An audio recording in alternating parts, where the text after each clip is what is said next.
No.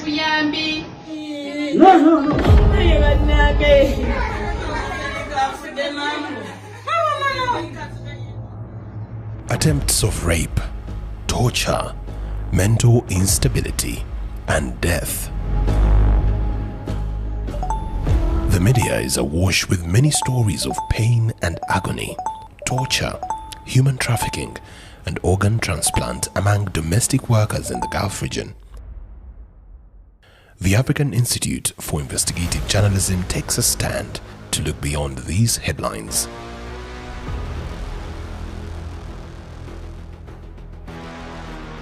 Barbara Maureen Kalumba is a mental health practitioner and counselor.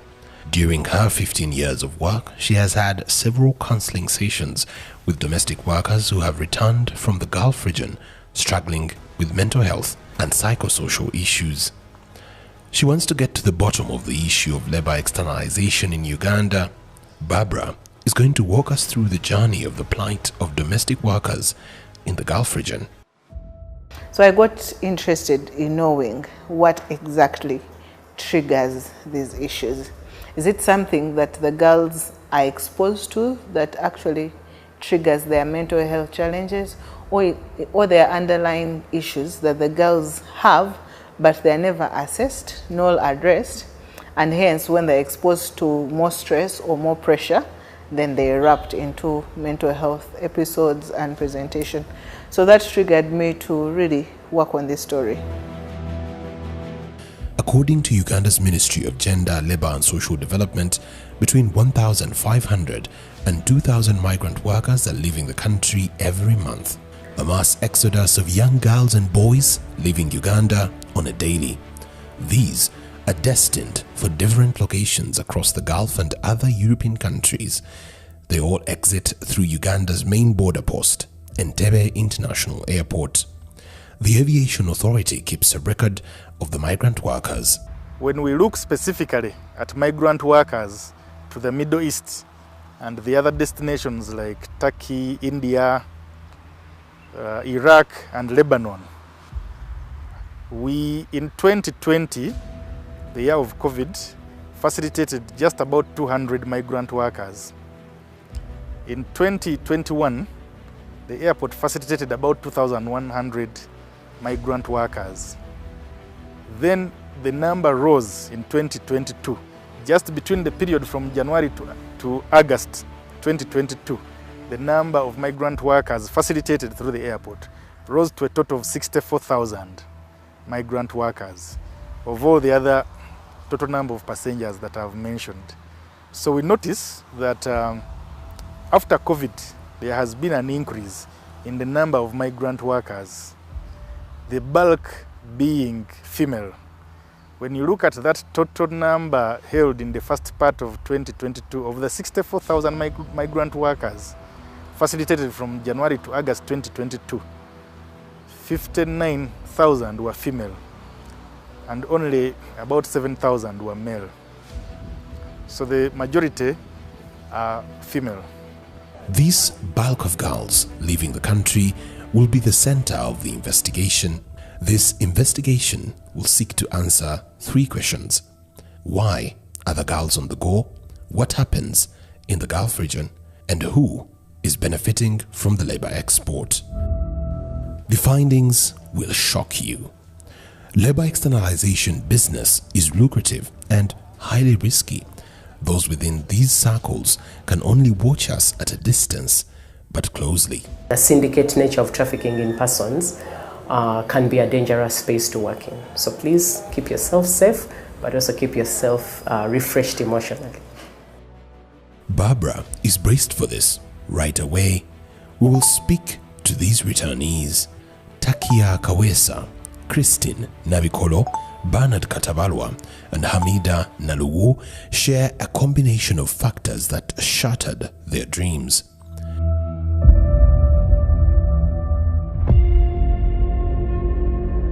"22-year-old Takia Kawesa has just returned from Saudi Arabia. She had developed severe health complications. When I reached the hospital, they told me they found I had a chest blanch toxicity. That is a disease that affects the chest and by chemicals. Yeah, it is brought by too much chemicals you use in your daily life, to clean or to do something. They recommended me to get the inhaler, that hand inhaler. I could get it, I accepted. She now stays with her parents who are supporting her on her recovery journey. While in Riyadh, Saudi Arabia, Takia complained of chest pain, headache and fever with dyspnea. Takia had a heavy work schedule which could have taken a toll on her. I was working in a 3-floor house. In that 3-floor house, you have to clean the upper, the second one, and the first one. That woman never wanted to see you sitting there. Even if she could see me on my phone, she could say, "Come and clean here." Even if I was on my phone, she hears like I'm on phone, she could say, "Come and peel the onions." You have to do something. Her stay in Saudi Arabia was short-lived. For only 8 months, Takia couldn't freely tell her story. You can't be glorified when you have no story to share to someone and you put on the table to see that you tell them, "I passed through this. You haven't risked yet. But when you risk, you take the risks. When you take the risks, you get the story. She feels devastated. The first time I got into depression was the first day they told me I won't give birth. And the second day, it was the day they told me I have a spot on the kidney, and I wish to die that day. In her going to Saudi Arabia, she thought life would be good. She'll come back with money, make it happen here. But she came back with an illness that is life-limiting for her as a young woman who had a dream of being a mother, but also as a young woman who could just want to have life. She can't do that without medication or without inhalation. According to Standard Employment Contract for Domestic Service Workers bound for the Kingdom of Saudi Arabia, it states that the domestic service worker voluntarily binds themselves to the following terms and conditions. 1. A contract and duration. The contract shall be valid for a period of 2 years commencing from the date of arrival. In accordance with the regulations prevailing in both countries, the DSW and employer agree on a monthly salary. DSW shall be provided with continuous and undisturbed rest of at least 9 hours per day. DSW shall be entitled to 1 day rest per week. If she works on her holiday with mutual consent, he or she shall be provided with another day rest. The employer shall pay for the transportation of the DSW from the point of origin in Uganda to the site of employment and back to such point of origin in Uganda upon expiry of the contract. He shall ensure that DSW is repatriated in time. Takia Kawesa can only read this contract. None of the terms in it was followed to the letter. She is lucky to be alive.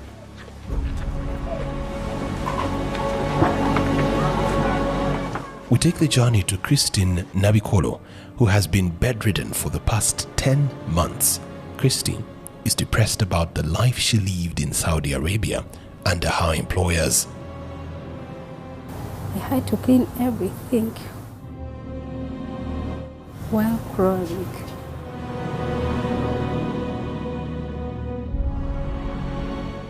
I even asked God to take me because it was too much. In February 2021, Christine left Uganda for Saudi Arabia to be able to fend for her family back home. But while on duty, she developed kidney failure, which has caused sore wounds on her thighs and legs. Her dream in the Gulf got shattered at this point. I have dreams. So I thought when I go there, I'll change my life. So I have friends. They went there and they came back. They are now good. I thought maybe I'll be lucky to change my life. but unfortunately, couldn't. Kristen returned a year later to this sickbed. Her mother can only do so much. They are now stuck with medical bills to the tune of close to $10,000. Sirina busobozi bwonna naye bwe ntunuulira ennyo ssente ezo sirina gye ŋŋenda zijja ne bwe mba ŋŋamba nti nkola sirina mulimu. Her employers have not been forthcoming in her call for help. According to Statutory Instrument 62 of 2005, an employer shall provide every migrant worker insurance which is applicable to the host country, and the proceeds or benefits from insurance cover shall be payable to the designated beneficiaries. Kristen is only living on hope. I love my life. So I just pray to God that He give me, let me call it, second chance.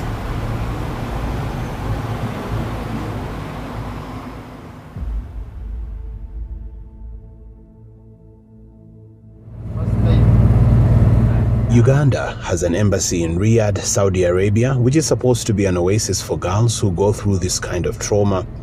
We asked Uganda's Foreign Affairs Minister, Okello Oryem, about what government is doing to rescue these girls. We give them counsel advice, we tell them to get in touch with their companies, we inform their companies that this girl is stuck, she's a problem, you should bring them back. We advise them that if they need legal counsel, there's opportunity for legal counsel here and there. But what we don't give out is cash. We don't have the capacity to give everybody cash who comes. And if you're stuck in London, I'm not going to give you cash. The most I will give you is assistance and directive on how to handle and get out of your situation. Minister Oryem says government has tried to engage the government of Saudi Arabia about these concerns. We have protested over and over again.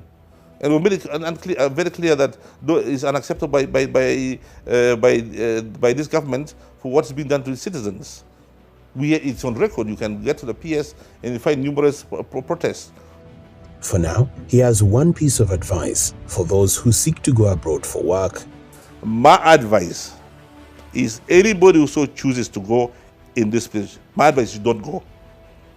Because the expectations are too high as to what the government of Uganda can do. And Uganda government doesn't have the capacity. Your expectations are too high. That if you get into problems, we will jump into action, a SWAT team will come, pick you up, and buy a business class ticket and bring you. It won't happen. My advice to every single girl, you know the stories, you know what's happening there, stay at home. No.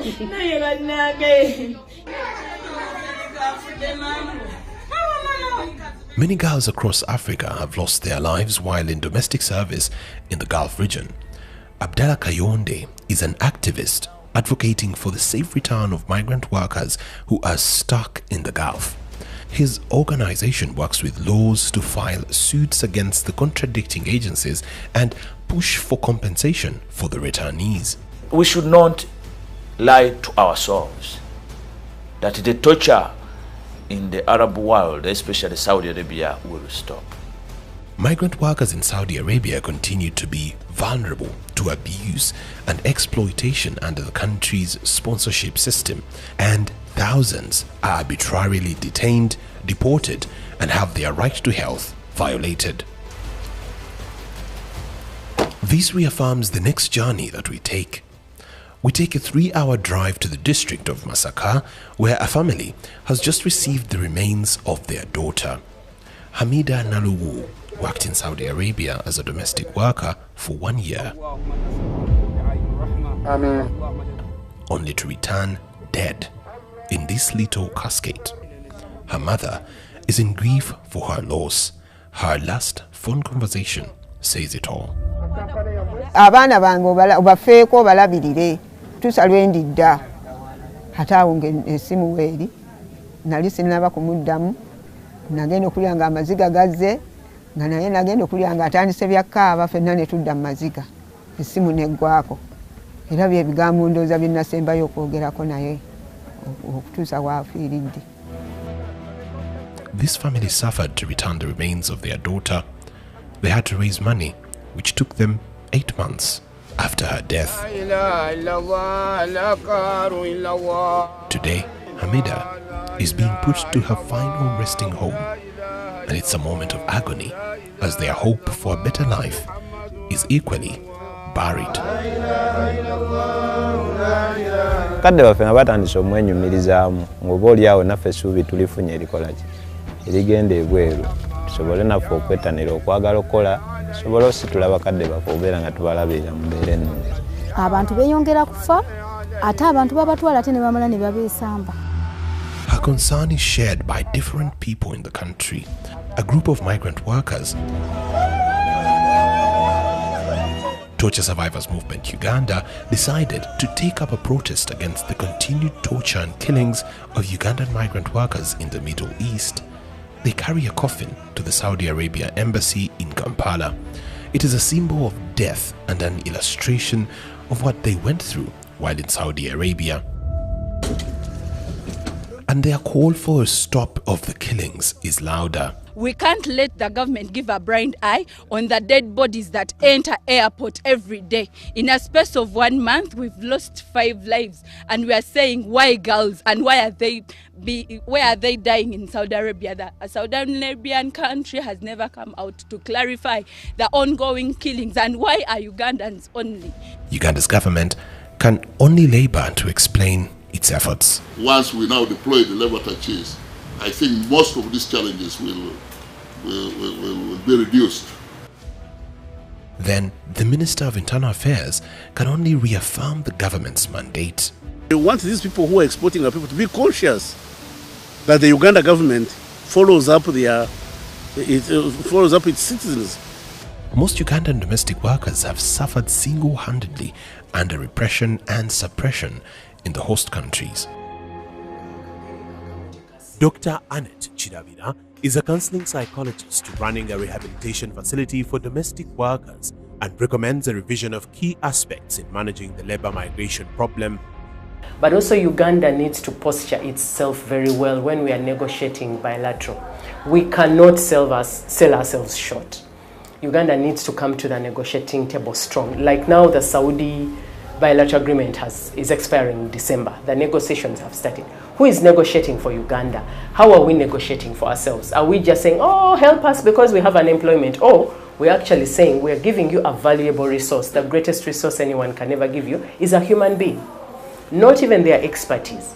But when you're sitting at the negotiating table, are you negotiating strong? Or the game is tilted? Or the table is, the ground is unlevel for Ugandans? So I think Uganda, for enforcing the laws, enforcing the agreements, enforcing the whole monitoring thing, we still need to do that. Then training our people, sensitizing our people, alerting our people about what they can do and then planning better reintegration. But also Uganda needs to start thinking, are we going to externalize forever? She deals with several returnees, and her experience with the girls paints a generational problem. They already have other traumas before they even leave the country. Most of them are coming from broken settings, they're coming from situations of poverty, of lack.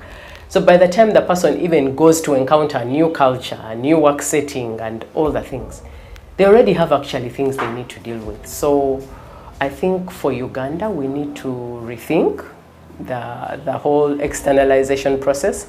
How do we prepare our people? But also, how do we debrief when Ugandans come back?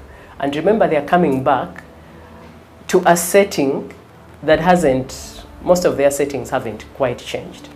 But also we are aware of those who have come back and their families maybe squandered the little remittances they sent back, their children never went to school. In one way or another, some of the people who have been externalized, when they come back, they are worse than they left. So those are some of the challenges. Now, that is not to say that people are not free to migrate and work, but I think we really, really need to look into preparing people to go out there and work, but also preparing them to reintegrate. I think reintegrating has become a bigger challenge than we had anticipated.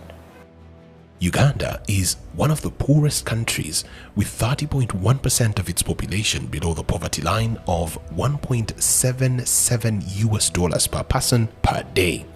The youth labor underutilization rate in Uganda is high, forcing them into the labor export market. I feel like we should go all the way.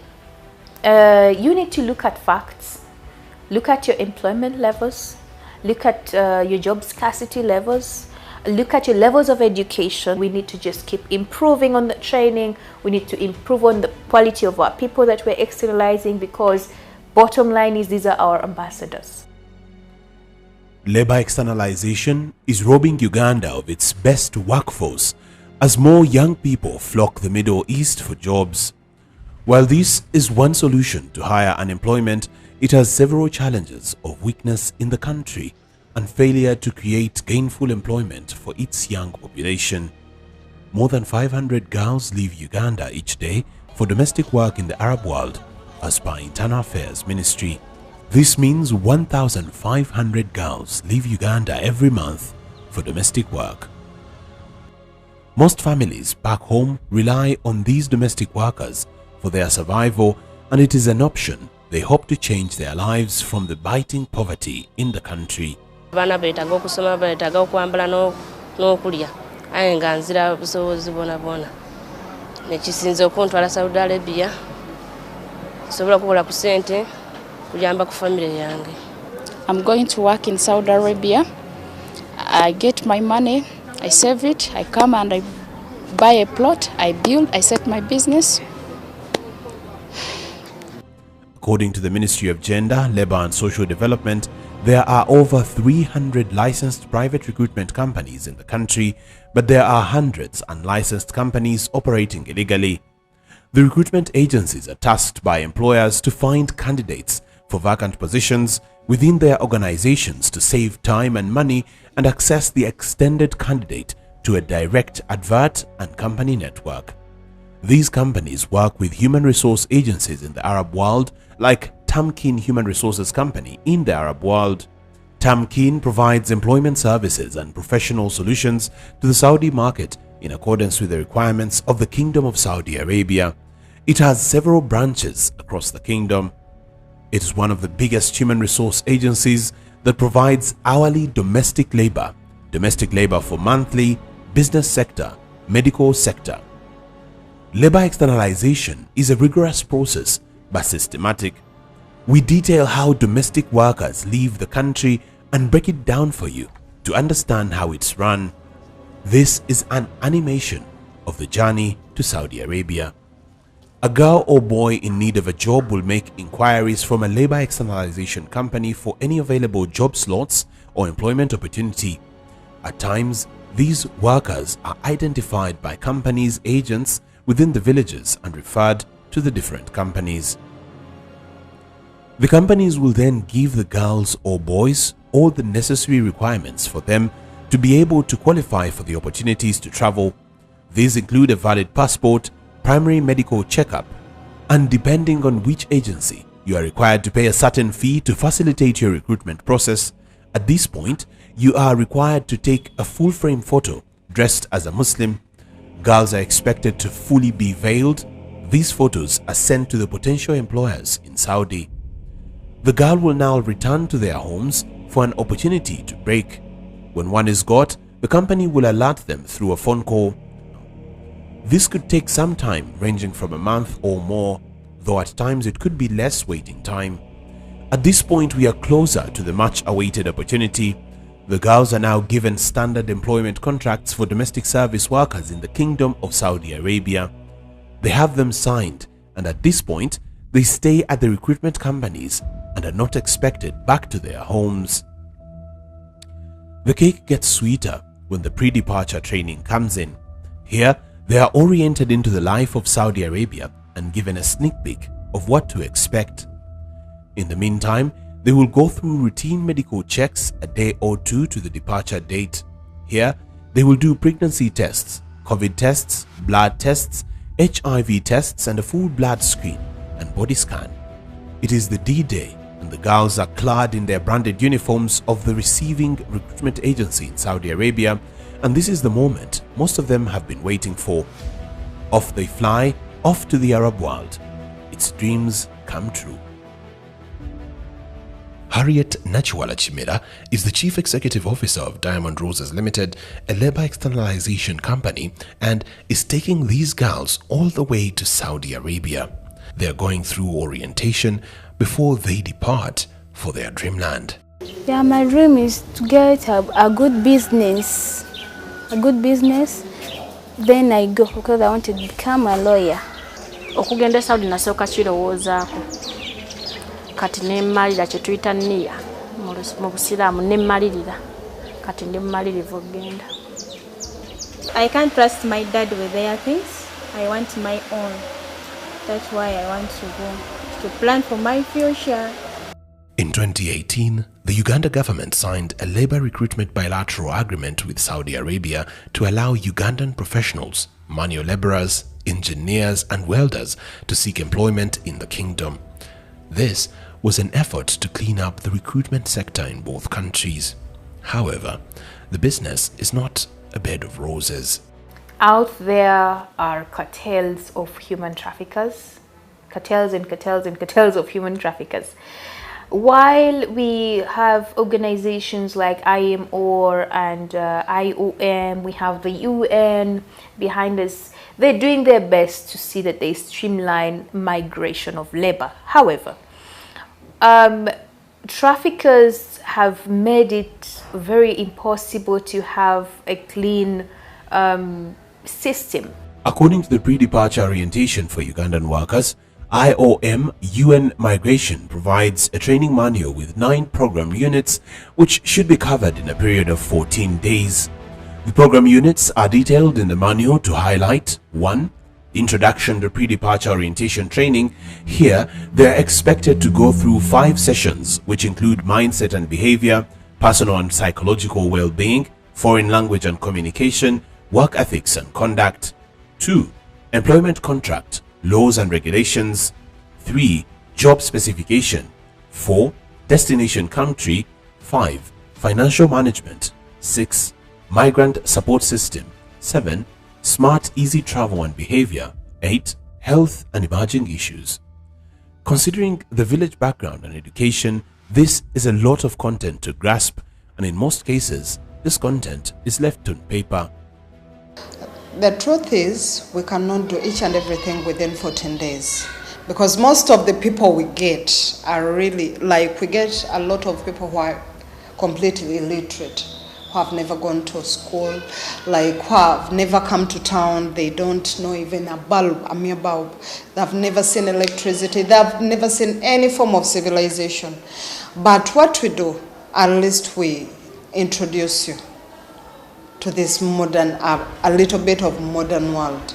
You understand? We cannot make her understand each and everything in 14 days, but at least we give her an idea of where she's going. At least she's not as empty as she was before coming to the training. Maybe a bit more long-term training might help, and if in that training you're factoring in mental health support, teaching people more about themselves and dealing with their challenges before they leave, that might be better. Right now I know we have a pre-departure orientation program which is very short, and we've reliably learned that not everyone does the preparation adequately. So all those are gaps that we can fill. In the destination countries where they go to work, I don't know how we can factor in mental health support. Just like somebody would have medical insurance and they can access all services. But on return, I think as a country, we still have a gap in tracking who has returned, even if they've not been in trafficking in persons. Let's say you went to work, you completed your 2-year contract and you're returning. We don't have a system yet that tracks every returnee, and then we don't have a program that can support returnees. Okay, you've come back. Do you debrief? Do you speak to somebody? How do you get supported? I think we still have a long way to go. Either structurally the government needs to factor that in, or the companies, or the individuals. I think as Ugandans also. Last year, remittances from the externalization of labor to the Middle East rose to $1.2 billion. That is about 4.4 trillion Uganda shillings, up from $600 million, which is about 2.2 trillion Uganda shillings in 2019, and $30.9 million, which is 1.1 trillion Uganda shillings by 2018. Labor externalization is a lucrative business that the powers that be will live to protect. They get employment abroad and then make returns. They send remittances into the economy. Defensive and excited about the remittances. Only excited about the remittances. Oh, we are getting money. Hello, those girls are lying. Actually, they don't know all what I'm talking about. And they choose wrong people. Wrong people. It has grown into a formidable source of foreign direct income, with the annual remittance of about $900 million per annum. That's approximately 3.4 trillion. That's Uganda shillings. From migrant workers in Middle East. This is what we get as government. It's a bitter pill that we will keep swallowing as a country, with undertones of corruption and dubious underworkings across the chain of operation. We set out to answer key questions in this investigation of who is benefiting from labor export, but as we make headways to the labor recruitment agencies to objectively discuss the trade, their cold response to us will shock you. It is a tone of fear and panic among the recruitment agencies. We probing into their business is seen as not a good idea. AIIJ got a glimpse into their internal WhatsApp discussions, and we relay as is. Good afternoon, team. There is a lady by the names Barbara Naziwa Kalumba going around office introducing herself as an investigative journalist and asking about the process of recruiting girls until they are externalized. Just realized their project might be detrimental to our industry because she has failed to present a formal introduction from UERA on her second visit to our office, so please be vigilant. And I think for most companies that took them off guard because they believe journalists are not out for any good. So they did not think that this was meant for their good. They thought being an investigation story, you're out to unearth that and spread it out. So initially the risk was, I would say, 0 to 1. But after that call went out, because one of our sources called me and said, you've been put on a red alert, so you need to lay low for some time until the dust cools off. Even the appointments we had scheduled for that week, like everyone called off, like I can't. We are further stunned by our key source in the investigation, who immediately cuts communication. Good morning. I'm not going to be able to do the story. This case is about my life, not my job. I want to stay alive. Labor externalization is a business that is fetching lots of remittances for the country, but to have a candid conversation about it is a fear factor. It's a risky business. The people that are running this business, I think, know more than what meets the eye. So for the stories that we've had, for the TikToks that keep going around, I think we shouldn't just be thinking, people out there making noise, they're being funny. To be nice for someone to want to find out why this form of TikTok, why this form of propaganda that is going in, so that we can be able to clean the business. Later on in this investigation, the Uganda Association of External Recruitment Agencies reached out to respond to some of the allegations raised by the girls. On the issue of mistreatment and torture and abuse of these girls, UERA says they have systems that they have set up to track each girl that's given to the company. Even when one would say that the Saudi company should take over once a person reaches the other side, the Ugandan companies have continued to take responsibility. How? They deploy what we call supervisors. Companies deploy for every 100 migrant workers or domestic workers, in this case they send what we call a supervisor.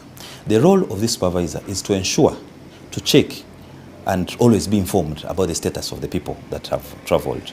So should there be any case, these people should be able to contact the supervisor, but as well as the company. Now, the people who go to work, or these ladies, have smartphones because it's a right based on the bilateral that the government signed, but also the contract that they signed. Now, at any point, the use of this phone is to be able to communicate, both to their homes, to their families, but also to the company here in Uganda, but also the company in Saudi Arabia, should there be any need or should there be a distress registered. So those are the channels, some of the channels that we use. But that aside, the companies go ahead to form what we call welfare committees or welfare groups, whose role is to always supervise and get to know the status of these people. Ura says that the government of Uganda must do more to protect Ugandans working in the Gulf by recruiting labor attaches at the embassy. We all know that when you're in a foreign country, the embassy takes over your presence in that country. Now, what does the regulation say? It says that, well, in that country, the foreign embassy, or Ugandan embassy, in Riyadh, is supposed to have what we call labor attaches. Labor attaches are supposed to supervise or monitor the well-being of these Ugandans in that country, Saudi Arabia. That is a gray area, because when you look at the other countries that would envy or would wish to be working more or less at the same pace, for example, countries like Philippines, they have labor attaches and other staff, support staff, in almost every major city in Saudi Arabia. That is lacking for the Ugandan side.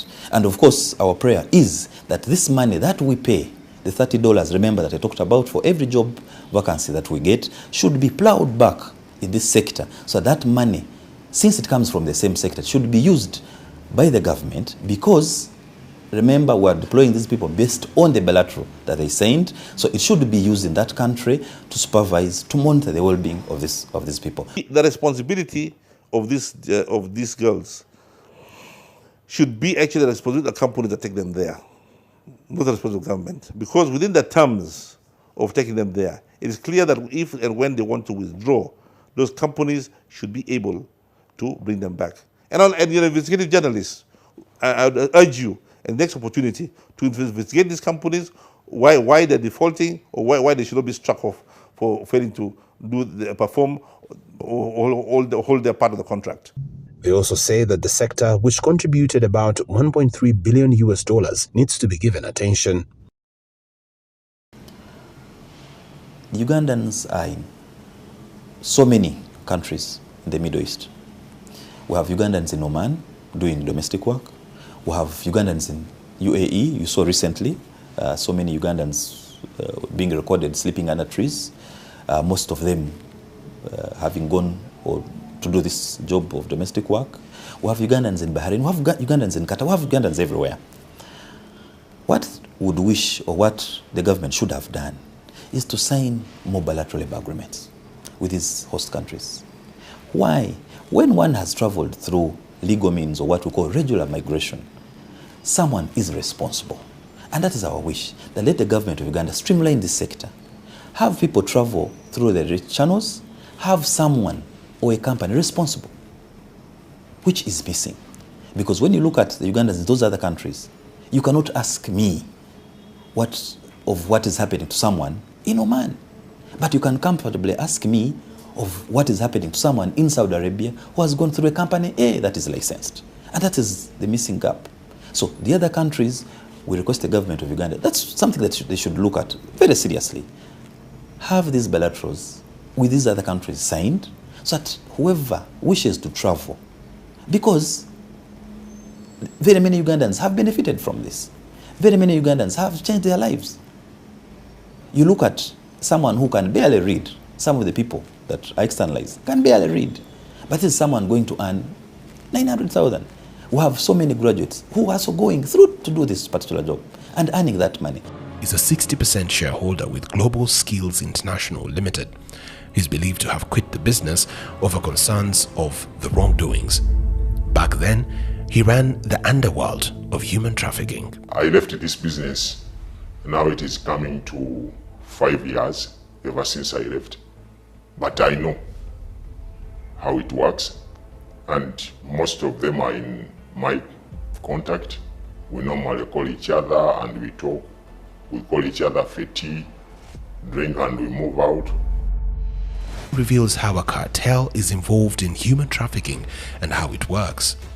He recalls a moment when he trafficked 36 domestic workers to Dubai but had no contractual obligations either with them or their employers. 36 of them, they went in bits, like 10, 5, they all wait in the waiting lounge. Or what they do, they can take them to Nairobi. They fly from Uganda to Nairobi. For example, by then we use the KQ. They send them to Nairobi and wait from Nairobi. Because the official flight that connects you to Dubai is at exactly 7 p.m. Now we waited, the team moved, another team moved, another team moved. We went in bits. Then me, I remained behind. I was supposed to go in last until when I see that each and every one has crossed over. And they go. He alleges that it's a game of compromise at the airport. There are smart guys who can connect them to the airport. If you get the visa verifiers or the ticket verifiers, they will connect you to the immigration officer who is going to look into your passport to see whether you have the genuine visa or the ticket is okay. And then the security officers, for example, ISO is at the airport and CMI because of the security reasons. Now, this person, the visa verifier, will connect you to these two people. He will just inform them, these are my people. And they will charge you in between $150 or $100. That money will be shared between these two or within these three people. The immigrant officer and even the immigration officer and the ISO or security or CMI officer. Each one can take 100K from each person who is moving out of the country.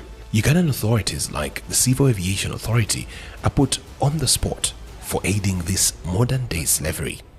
We put this to them. No, we treat every case on its own merit. Whenever there is an allegation or claim, we believe in investigating it to its logical conclusion. The good thing is that we do not work in isolation. We have all the state security agencies represented at Entebbe International Airport. From ISO, CMI, and all, they have representation at the airport through joint security operations. We will refer to the latter. We take our journey back to Bernard Katabalwa. Bernard is trying to pick up the pieces after spending 2 years in the United Arab Emirates undercover. After here, I'm heading to Abu Dhabi. Video recording his life as a cleaner. This was after he failed to find employment in Uganda and opted to explore opportunities in the Arab world. If I can let people here home know that people out there ain't well, ain't doing well like they think they are doing. So I said, okay, let me go collect some footage, do an investigative documentary. Though I centered it to me, I became the subject. I try to cover myself, do that as the subject. Bernard returned to Uganda in 2020 and as an ambitious journalist put together video content from UAE, and we will exclusively, for the first time, show you inside the UAE. Sleeping. An assistant doing the law. Bernard had a daily routine of cleaning and heavy work, filthy work, combing the stained water sinks and unflushed toilets to heavy loads. This locker is heavy. Believe, heavier than me. But I have to get it out of the building. And at that point, while you're taking that locker down, what was going through your mind? Giving up. Yeah, I felt like giving up. Unfortunately, I needed the money. I couldn't just go home, give up work and go home like that. Because if you don't deliver, it means you can't work. You go back home and compensate the company. Bernard's experience also reveals the injustice of mistreatment of domestic workers here. They shout, they shout, they are good at shouting. They don't communicate. No, they shout. They shout. If you show tempered, you can slap someone. They shout. With no proper cleaning garments, Bernard went through a cycle of health complications which worsened his stay in the Arab world. The content of acid in this chemical is enough to peel off your skin in just one day if in contact with it. Sometimes gloves break. Sadly, his health insurance couldn't help. He had to meet his medical bills. But more stunning is the disrespect of his health leave to be able to get proper medical attention. I just need to take some rest, like around 5 minutes, I think. I'll be resting. The doctor gave me a sick leave of that very day. It expired on that very day. I went at 4 p.m. The sick leave was that day. I went, meaning in the morning, I have to report for work. You miss more than a week, you are subjected to going back home. And though with some penalties.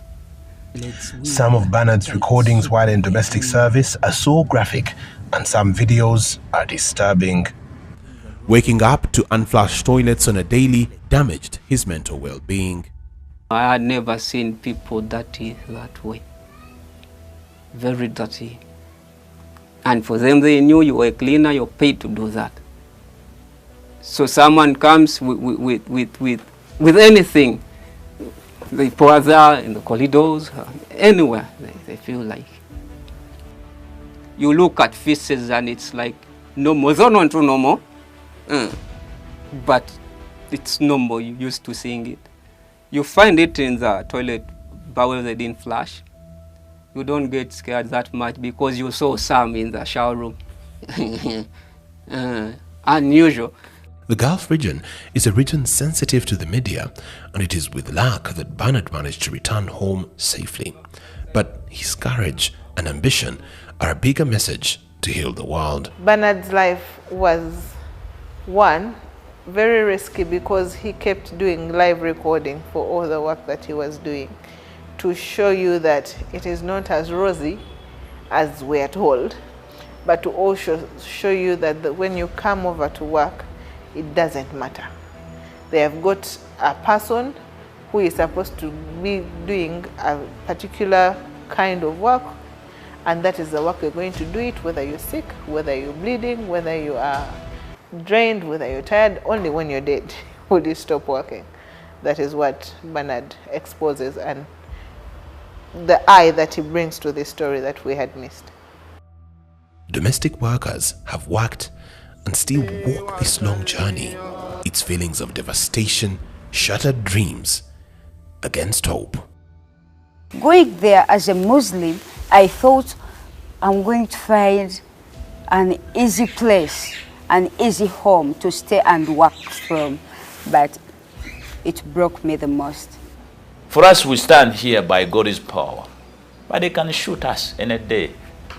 Once a person is alive and they are still functioning, then they are of much help to us than when they are dead or wasted. On the go, the dark side of labor externalization.